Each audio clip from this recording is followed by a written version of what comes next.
네, 이어서 글로벌 이슈를 국내 시장으로 연결해 보도록 하겠습니다. 연결고리 오늘은요 유안타증권의 송태현 과장과 이야기를 나누겠습니다. 과장 안녕하세요. 안녕하세요. 네, 안녕하세요. 기술적 흐름이 상당히 안 좋았습니다. 뉴욕 증시에서 어떤 부분 좀 체크하셨습니까? 저도 아침에 일어나고 깜짝 놀랐어요. 많이 사실. 밀렸잖아요. 네, 나스닥 제가 일어난 게 3시 한 20분에 일어났는데 그때도 이미 나스닥이 2%가 넘게 하락이 되어 있더라고요. 네. 그래서 이게 사실 무슨 일인가 싶었었는데 놀라서 깨신 것 같아요. 3시에 일어나셨어요. 원래 그쯤에 일단은 깨서 이제 그러세요? 그때부터 좀 보기 시작을 하게 됐는데 일단은 이 인플레이션 관련돼서 이야기가 다시 한 번 더 많이 나오고 있는 것 같아요. 아까 이제 WTI에 대한 부분을 말씀을 해주셨는데 네. 물론 WTI가 65불권에서 보합권에서 움직인 부분이 있기는 했지만 그래도 그 송유관 사태 관련돼서 그렇죠. 계속적으로 우려감은 지속이 되고 있는 게 사실인 것 같아요. 일단 주말까지는 대부분 이제 재개를 하겠다라고 이야기를 하고 있기는 하지만 만약 거기서 재개가 되지 않았을 경우에는 사실 예전에도 이런 부분에 있어서 유가가 크게 상승을 했던 기억이 있기 때문에 그런 부분에 다시 한 번 더 유가가 올라가게 되었을 때 인플레이션에 대한 부분이 문제가 생길 수 있다라고 이제 시장에서는 생각을 하고 있는 것 같고요.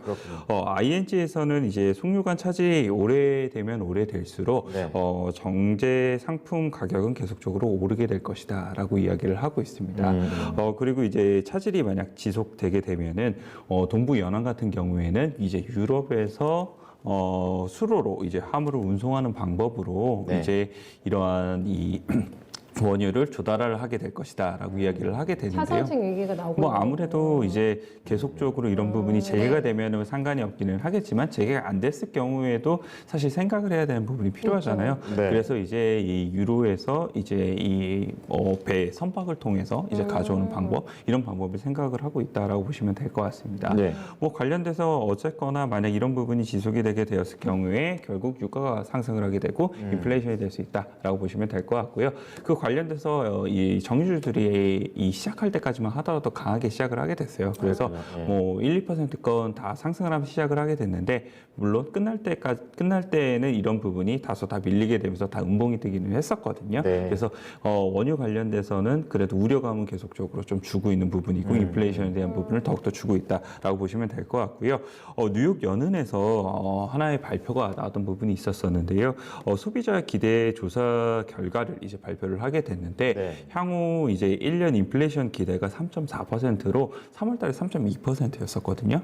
추가적으로 인플레이션에 대한 기대감이 더욱더 높아지고 있다라고 이제 발표를 하게 됩니다. 그러면 소비자들도 어느 정도 이런 인플레이션에 대해서 마음을 좀 이제 잡아가고 좀 뭐랄까 적응을 해간다 이렇게 볼 수도 있는 건가요? 아무래도 이제 소비자들도 향후에는 더욱더 이제 경기 회복이라든지 아니면 자산 가격에 대해서 추가적으로 상승이 나올 가능성이 있다라고 생각을 하고 있는 것 같고요. 전망하는 거군요. 이 원자재 가격도 계속적으로 슈퍼사이클에 대한 이야기가 나오고 있잖아요. 그게 가장 체감되는 부분이죠. 네, 그런 부분이다 보니까 아무래도 이러한 이제 기대 지수라든지 이런 부분이 계속적으로 올라가고 있다라고 보시면 될 것 같아요. 그리고 이 내용을 조금 더 보게 되면은 이 주택 가격에 대한 내용 그리고 렌트 비용에 대한 내용이 많이 올라갈 것이다 이렇게 예상을 하고 있었었는데 주택 가격 같은 경우에는 한 5% 정도의 상승을 예상을 하고 있었었고요.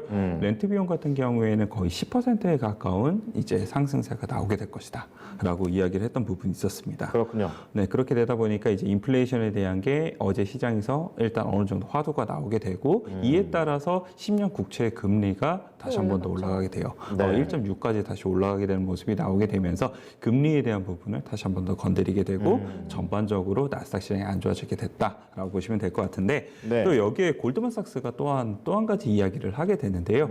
이 판 관련된 종목들이 이 바이든 행정부 관련돼서 증세안하고 그리고 미국 금리 상승세에 중요한 리스크를 계속적으로 가지고 갈 수밖에 없다. 있던 얘기를 다시 재부각시키네요. 라고 이야기를 하고 있었었는데 이 2020년 11월부터 2021년 3월 달까지 미국 금리가 상승세에 압박을 받는 동안에 이 판 관련된 종목들 같은 경우에는 S&P 500을 한 7% 정도 언더퍼폼을 했다라고 이야기를 하게 됩니다. 그래서 만약 금리가 다시 한 번 더 상승 압력에 대해서 많은 부분 포커스가 맞춰지게 됐을 때는 결국 대형 기술주들은 안 좋을 수밖에 없다. 이렇게 이야기를 하고 있었습니다.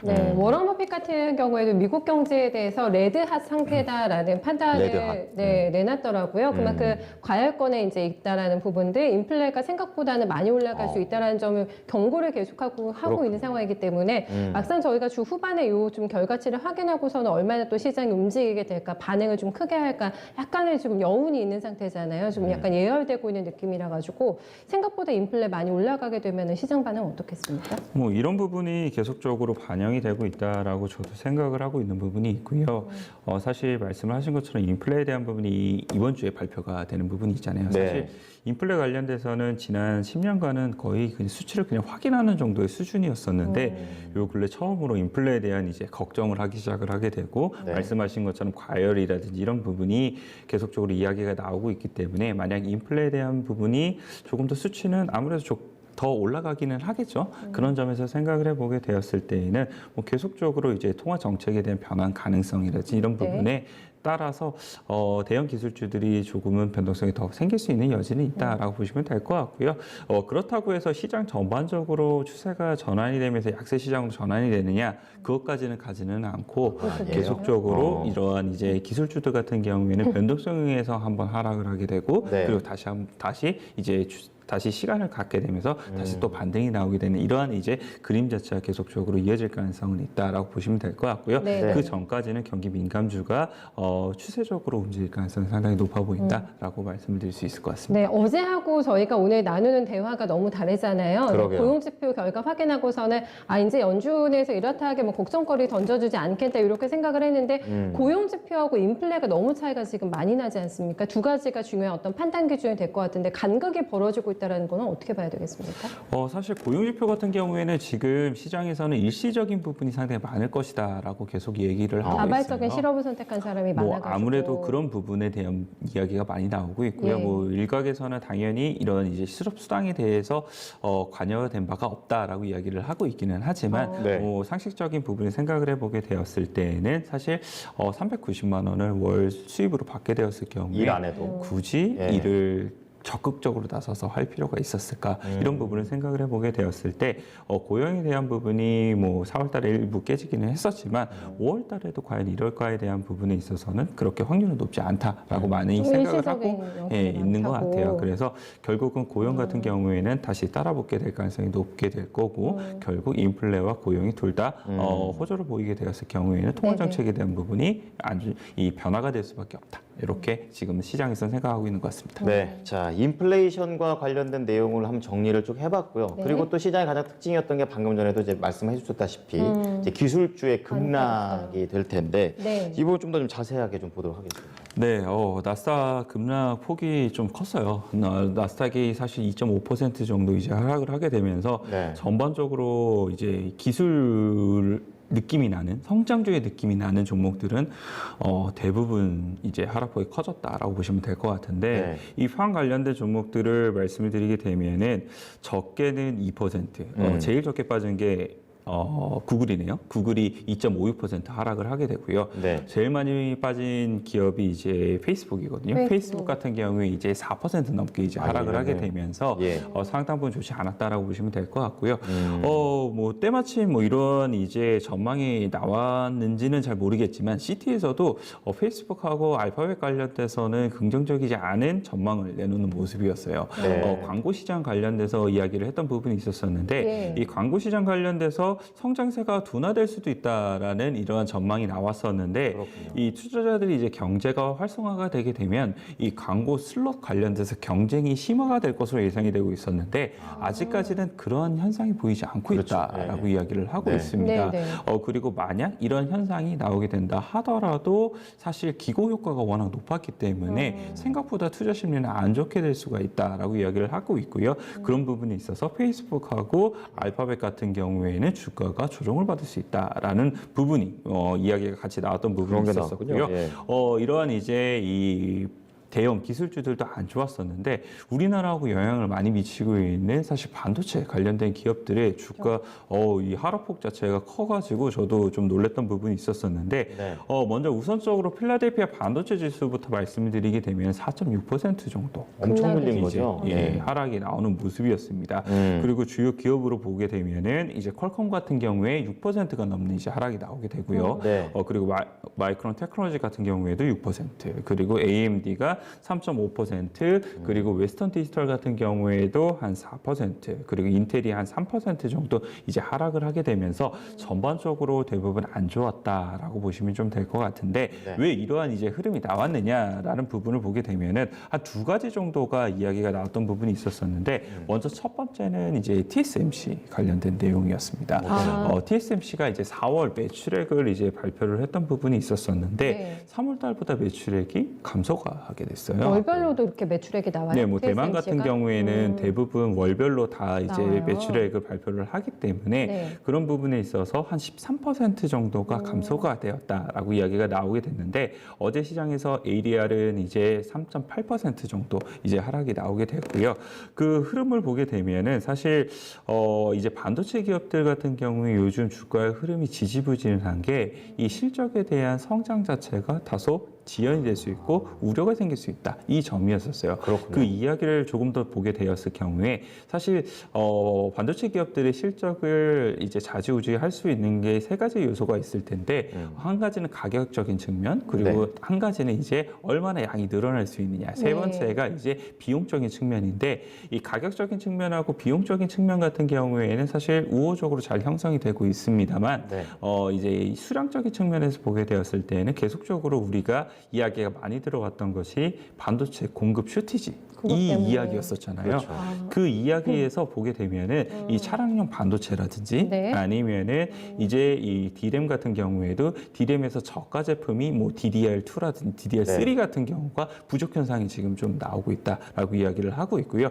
낸드에서도 보게 되면 낸드 컨트롤러가 지금 부족하다라고 이야기가 나오게 되면서 결국은 IT 제품이 이제 만들어지기 위해서는 고가의 반도체가 들어가는 것도 사실이지만 저가의 반도체도 같이 들어가줘야 되는 거잖아요. 네, 깔려 있는 네, 거죠. 그래서 그런 부분 자체가 사실상 지금 이런 이 일부 제품이 공급이 부족이 되다 보니까 결국은 생산에 대한 부분이 차질이 생기게 될 것이고 그렇게 이런 부분이 반도체 업계에 관련돼서 2분기의 실적을 다소 떨어뜨릴 수가 있다라는 우려감이 전반적으로 많아졌다라고 보시면 될 것 같아요. 항상 고성능만 생각했었는데 그게 아니라 네. 밑에 깔려 있는 것도 있었군요. 근데 예. 이러한 이제 흐름 자체가 40년 만에 처음으로 나오는 현상이라고 그렇습니까? 이야기를 하고 있어요. 그래서 이례적인 현상이라서 지금 많은 분들께서 사실상 놓치고 있었던 부분이었다라고 보시면 될 것 같고 이런 부분이 맨 처음에는 이제 완성 자동차 업체 쪽으로 많이 이제 뭐 공장 가동 중단이라든지 이런 예. 이야기가 나오게 되면서 네. 부각이 됐었는데 이제 IT 업체 쪽으로도 이러한 이야기가 전반적으로 더욱더 많이 들려오게 되면서 왜 이렇게 이런 IT 업체들이 슈퍼사이클임에도 불구하고 못 갔는지를 이제 설명을 해줄 수 그러게요. 있게 되는 이런 부분이 나올 것이다라고 보시면 될 것 같고요. 네. 대신 이러한 부분 자체가 2분기까지는 다소 어려울 수 있기는 하겠지만 3분기부터는 다소 또 좋아질 수 있는 부분이 있을 것 같거든요. 뭐 지연되었던 수주가 3분기에 더욱더 나오게 된다거나 네. 이런 부분이 생길 것 같아요. 그래서 6월달 뭐 초 그리고 6월달 중순으로 넘어가게 될수록 이런 반도체 관련된 기업들이 다시 한 번 더 주가의 흐름 자체가 좋아질 수 있는 부분은 생길 수 있다. 이 정도로서 첫 번째는 말씀을 드릴 수가 있을 것 같고요. 네. 두 번째 이유가 제가 있다라고 말씀을 드렸는데 두 가지 이유가 있다고 두 번째 말씀을 드리게 되면은 애플 관련된 이슈였었어요. 앞으로 왜 그러죠? 뭐 애플이 계속적으로 이제 자사 칩에 대한 이야기를 하고 있었잖아요. 최근 신제품도 자사칩 넣더라고요. 네, 네. 자사칩 관련돼서 계속적으로 이야기가 나오고 있었는데 예. 애플이 이제 보고서를 하나 발표를 했던 게 있었는데 2023년도부터 자사의 5G 관련된 칩을 이제 채용을 하겠다라고 이야기가 나왔던 부분이 있었습니다. 네, 네. 이렇게 되게 되면은 사실 퀄컴 같은 경우에는 그 이전에 이제 애플에 이런 칩을 납품을 하고 있었었는데 네. 이 애플에 대한 물량이 빠지게 되잖아요. 이것도 내재화 돼버리면. 네, 예. 그렇게 되면은 결국 퀄컴은 이런 부분에 있어서 사실상 물량을 채우기 위해서 결국 저가로서 더욱더 수주를 받을 수밖에 없게 될 것이고 그렇죠. 이렇게 되면 반도체 전반적으로 경쟁에 대한 과열에 대한 부분이 생길 것이다라는 이제 이 이야기가 나오게 되면서 두 가지 이유가 반도체에 대해서 그닥 좋지 못한 흐름이 나오게 되었다라고 보시면 될 것 같습니다.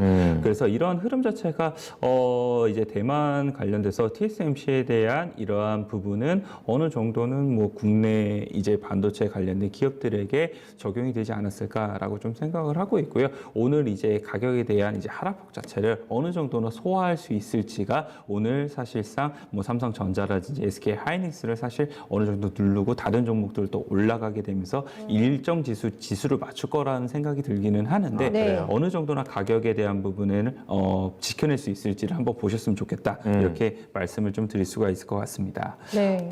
그리고 이제 반도체 제외를 하게 되면 이제 기술주들 말씀을 좀 드려야 되게 될 그쵸. 텐데, 우리가 사실 2월 달까지만 하더라도 이 자산운용사가 계속적으로 이야기가 나왔었는데 네. 아크 인베스트먼트였었어요. 항상 소개해 주셨잖아요. 네, 예. 아크 인베스트먼트가 2월 16일 날 사실 고점을 찍은 이후에 지금 계속적으로 하락 일로를 걷고 있는데요.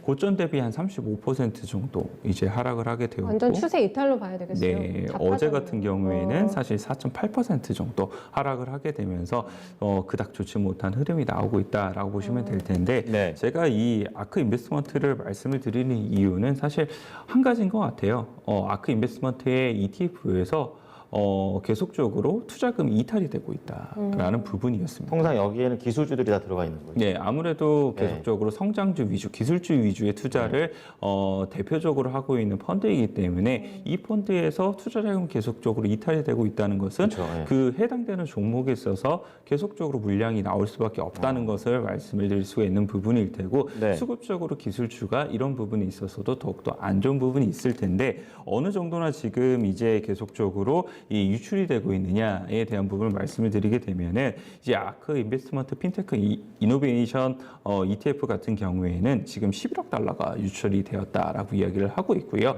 아크 인베스트먼트가 운용을 하고 있는 핵심 ETF 5개에서 5월 달만 하더라도 20억 달러가 인출이 됐다라고 이야기를 하고 전반적으로 있어요. 다 밀리네요. 예. 근데 아무래도 수익에 대한 부분이 계속적으로 떨어지다 보니까 나오니까. 투자금을 굳이 계속적으로 여기 두지 않으려는 욕구가 높아졌다라고 보시면 될 것 같고, 네. 또 일각에서는 이 전반적으로 지수가 다 안 좋았으면 상관이 없을 텐데 그러니까요. 다우는 계속적으로 좋았고 경기 민감주는 상당히 좋았었잖아요. 네. 그런 점에서 생각을 해보게 되었을 때 이러한 이제 이 아크 인베스트먼트에 대한 이러한 계속적으로 투자금 이 유출에 대한 사태는 계속 이어질 가능성이 상당히 높아 보이고, 기술주가 이러한 부분에 있어서 수급적으로 안 좋을 가능성은 더욱더 있어 보인다. 이렇게 말씀드릴 수 있을 것 같습니다. 대입하면은 그러면 어떻게 일각에서는 뭐 성장주의 몰락, 기술주의 몰락이라도 얘기를 하잖아요. 사상 초고치인데 반도체가 못 움직이고 있기 때문에 지금이라도 그러면 계속해서 비중을 빼거나 하는 그 조치를 취해야 됩니까? 국내 투자자들도? 저는 그런 부분에 있어서는 네. 사실 균형적인 관점을 계속 가져가셔야 된다라고 생각을 하고 있어요. 저번에도 한번 말씀을 드렸었는데, 예.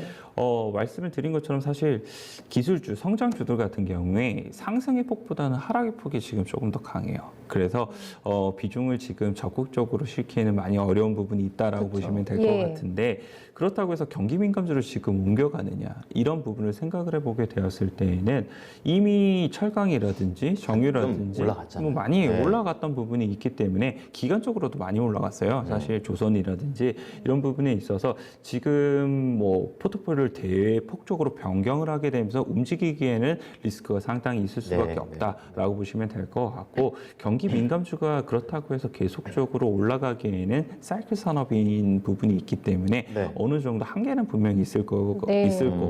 그리고 이런 경기 민감주들 같은 게 지금은 좋은 부분만 부각을 이제 시켜주고 있을 텐데, 이런 부분이 결국 그 약점이 우리가 몰랐던 약점이 다시 한 번 더 나오는 것, 반도체에서 나온 것처럼 이러한 이제 경기 민감주에서도 슬슬 나오기 시작을 하게 될 거거든요. 그렇게 되면은 다시 한 번 더 성장주 쪽으로에 대한 부분이 움직이게 되면서 이 하락했던 부분을 메워주는 부분이 생기게 될 겁니다. 네. 그래서 그런 부분을 어느 정도 노려야 되는 시기이지 않나라고 생각이 되고 있습니다. 그래서 밸런스 있게 포트를 구성하자 이렇게 얘기해 주셨어요. 네. 자, 그럼 두 번째로는 이제 실적과 관련된 내용을 좀 더 자세하게 들어보도록 하겠습니다. 어떤 기업들이 실적 발표했나요? 실적 발표한 기업들 계속적으로 이어지고 있는데, 이제 장 마감한 이후에 실적 발표한 기업들 한 2가지 정도만 말씀을 드릴게요. 네. 장중에 나왔던 내용은 많이들 확인을 하셨을 테니까 보시면 될 것 같고요. 3가지 기업이 나왔는데 2가지만 설명을 드리게 되면은 버진 갤럭틱 홀딩스 먼저 말씀을 드리고자 해요. 우주산업. 네, 예. 우주산업. 역시나 안 좋았겠죠? 그렇겠죠. 네, 안 좋았는데, 일단 장에서도 보게 되면은 8.47% 정도가 하락을 하게 됐는데 시간 외에서는 더욱더 하락을 합니다. 아, 그래요? 9%가 넘게 이제 하락을 하게 많이 되면서 밀렸네요. 사실 1분기 EPS 같은 경우에 순손실을 역시나 기록을 하게 됐던 부분이 있었었고 이런 부분은 예상치를 하회를 했던 부분이 생기게 되면서 좋지 않은 모습이다라고 보시면 될 것 같고요. 과용 현금 같은 경우에도 이전보다 소폭 줄어들게 되면서 블루 오리진하고 사실 경쟁 구도를 계속적으로 가져갔던 그래요? 부분이 있었었는데 그 경쟁 관계에서 사실 블루 오리진에게 어느 정도 경쟁력을 이제 계속 가져갈 수 있겠느냐 이러한 이제 우려감이 더욱더 많이 나오고 있는 상황입니다. 현금도 없으니까. 네, 그래서 예. 버진 갤럭시 홀딩스가 추가적으로 주가에 대한 부분이 안 좋을 수 있다라고 보시면 좀 될 것 더 같고. 빠질 자리도 없어 보이는데 저러네요. 예. 네, 그럼에도 불구하고 그렇죠. 추가적으로 더욱더 하락이 나올 것으로 예상이 되고 그렇죠. 있고요. 그래요. 이런 흐름 자체가 성장주가 대폭적으로 다 지금 조정을 받고 있잖아요. 네. 그런 부분과 함께 일어나고 있는 현상이다라고 보시면 될 것 같습니다. 그래서 한동안은 계속적으로 그냥 이러한 이제 이 꿈을 먹고 사는 종목들이 네. 계속 힘든 부분이 있다라고 말씀을 드릴 수가 있을 것 같고요. 아까 말씀을 드린 것처럼 경기 민감주가 어느 정도 꺾여야지만 이런 쪽에서도 반등이 나올 수 있는 부분이 생길 그렇군요. 것이다. 이렇게 말씀을 드릴 수가 있을 것 같고요. 네, 두 번째 기업은요? 두 번째 기업 말씀을 드리게 되면은 역시나 꿈을 먹는 기업이에요. 꿈을 먹는 기업인데 약간의 실적이 있었습니다. 그래도 로블록스 말씀을 드리고자 하고요. 메타버스구나. 로블록스도 전일 시장에서는 5.7% 정도가 이제 하락을 하게 됐는데 시간에서는 한 4% 정도 상승이 나오게 돼요. 되게 좋았네요. 매출액 같은 경우에도 보게 되면은 한 140% 정도 이제 성장을 하는 흐름이 나오게 되고요. 네. 다만 이 1분기의 순손실은 계속적으로 기록을 하게 됐어요. 마케팅 비용이라든지 그리고 직상장을 하는 데 있어서 비용이 청구가 되게 되면서 순손실을 기록을 했다라고 이야기를 하고 있는데 여기서 이제 많이 봐야 될 거는 일일 평균 활성자 수가 79% 정도가 증가를 했다라고 이야기를 하고 있어요. 좋아졌네요. 일각에서는 네. 이제 로블록스가 미국 초등학생들이 사실 지금 약간 중독이 되어 있다라는 이야기가 나올 정도로 로블록스를 많은 그렇군요. 이제 초등학생들이 지금 하고 있고 예. 그리고 미국, 캐나다 외에도 많은 사람들이 지금 이 로블록스를 사용하는 사용자 수가 늘어나고 있다는 네, 점. 네. 그런 점에서 보게 되었을 때 로블록스가 사실 얘도 꿈을 먹고 사는 종목이기는 하지만 실적이 나오니까 좀 다르네요. 그래도 움직임은 다소 좀 다르게 움직이고 있다. 그리고 그에 따라서 메타버스 관련돼서도 계속적으로 뭐 우주 관련된 산업보다는 조금은 더 이제 주가를 지지해줄 가능성이 있어 보인다. 이렇게는 말씀을 드릴 수 있을 것 같습니다. 로블록스는 실제로도 해봤는데 그래 재밌는지 어쩐지 진짜 모르겠더라고요. 초등학생하고 좀 시각 차이가 좀 있는 것 같습니다. 자, 그럼 국내 증시 전망 좀 해보도록 하겠습니다. 분위기가 좀 어떨까요? 일단은 한 0.67% 정도 이제 하락하면서 예, 시작을 할 것 같아요. 야간 선물이 한 그쯤에서 끝났거든요. 네. 그래서 그런 부분 그리고 약간의 실적 발표한 기업들이 그리고 노바백스가 실적 발표를 했는데 노바백스 실적이 안 좋게 나오게 되면서 시간에서 한 12% 정도 빠졌어요. 그래서 그렇군요. 그런 부분 생각을 해보게 되었을 때에는 추가로 조금 더 빠질 수 있는 여지는 있다라고 보시면 될 것 같고 오늘 같은 경우에 어느 정도나 매물 소화에 대한 부분이 될 것인가를 한번 보셨으면 좋을 것 같고요. 네. 전일 같은 경우에는 사실 외국인들이 선물에서 매수세 그리고 현물에서 매수세를 이제 기록을 하게 되면서 우리가 사실 사상 최고가를 이제 갱신을 하는 흐름이 나왔었는데 그게 기간 매수세를 한 1조 원 정도를 같이 들어오게 만들었던 유인이 됐었거든요. 그런 부분이 오늘 과연 외국인들이 계속적으로 매수세를 선물 쪽에서 나오게 되면서 다시 한 번 더 프로그램 매수세를 유발을 시킬 것인가 이 부분을 확인을 하셨으면 좋을 것 같고요. 만약 백어데이션이 걸리게 되었을 경우에는 반대로 어제 매수했던 물량 자체가 나올 수도 있다는 다 나올 수 점도 있겠어요. 한번 생각을 해보셨으면 좋을 것 같습니다. 그리고 대형주에서 보게 되면 결국은 사실 성장주에 대해서도 우리나라에서는 조금은 힘들 수 있는 부분이 있을 것 같고요. 그렇기 때문에 경기 민감주라든지 아니면은 요 근래 경기 회복에 대한 이 섹터의 확장이 일어나게 되면서 의류주라든지 아니면 음식료 같은 경우에도 계속적으로 더욱더 좋은 흐름 보이고 있거든요. 네. 그래서 그 관련된 섹터 한번 보셨으면 좋을 것 같고요. 그리고 오늘 좀 중요한 이제 이 기업이 이게 상장을 있죠. 하죠. 예. 네, 그렇죠. SK IT가 상장을 하게 되는데 네. 오늘 따상에 대한 많은 분들께서 기대감을 이제 갖고 계실 텐데. 객장에서 질문 많이 받으셨겠어요. 네, 저도 몇 번 받았는데 일단은 뭐 분리막 관련돼서는 사실 많은 이제 경쟁력이 있는 기업이고 독보적이죠. 유통 물량이 사실 적은 것도 네, 매력적인 네. 부분인 것 같아요. 그래서 오늘 일단은 따상에 대한 부분을 한번 기대를 해보셨으면 좋겠다라고 말씀을 드리고 싶은데 저는 언제나 말씀을 드리는 거는 이런 이제 공모주 관련돼서 상한가가 풀리게 되면은 저는 뒤를 돌아보지 말고 다 그냥 매도를 하셔라라고 뒤돌아보지 말씀을 말아요? 저는 드리는데 그 이유가 사실 뭐 좋은 기업이고 여러 가지 뭐 다양한 장점이 있기는 하지만 수급적인 부분도 상당히 많은 부분 기인이 되고 있는 건데 상이 풀렸다는 것은 그만큼 수급적인 부분이 어느 정도 기스가 나기 시작을 했다는 거거든요. 그런 점에서 보게 되었을 때 저는 언제나 이런 부분에 상한가가 풀리게 됐을 경우에 모두 다 매도를 하고 다시 지켜보자 이렇게 말씀을 드립니다. 네, 오늘 전략도 잘 성공하겠습니다. 수고 감사합니다. 많으셨어요. 네, 감사합니다. 네, 지금까지 유안타증권 송태현 과장과 함께한 연결고리였습니다.